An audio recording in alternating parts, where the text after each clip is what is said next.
A city with people coming from far and wide to experience the attractions and everything that there is here.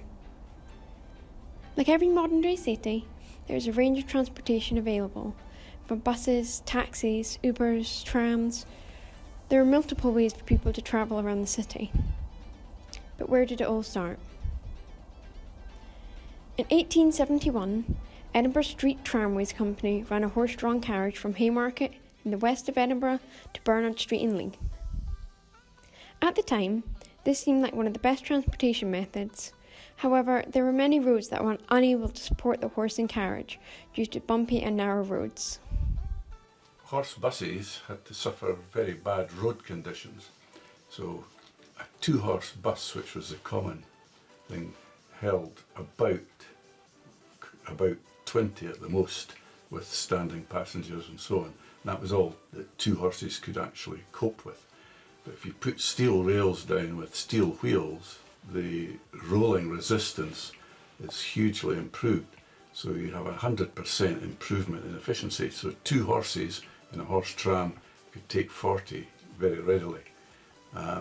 So that's why we had trams in the first place. So from about 1870 onwards, it spread throughout Britain.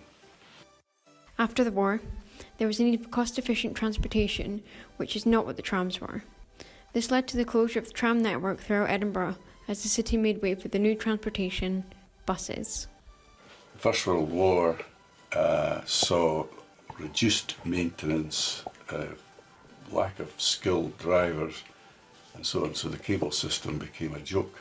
It broke down frequently. So in 1918 they took the decision to electrify, and by 1922 the first electric trams ran from Leith to Edinburgh. The 47-mile route that the trams once stood on began to be dismantled in 1954 and took just 4 years to complete. But what was it like to be one of the last people to ride the trams in 1956? Nostalgic, felt very sad. I thought it was a very poor decision that they'd taken. It was the cheap option to get rid of trams. Buses were cheaper. Today, remnants of the old trams and where they once travelled through can still be seen. From old shelters to tracks, Edinburgh's tram history has not been forgotten and is still continuing today with expansions of the current line. Perhaps one day, trams will become the primary mode of transportation once again.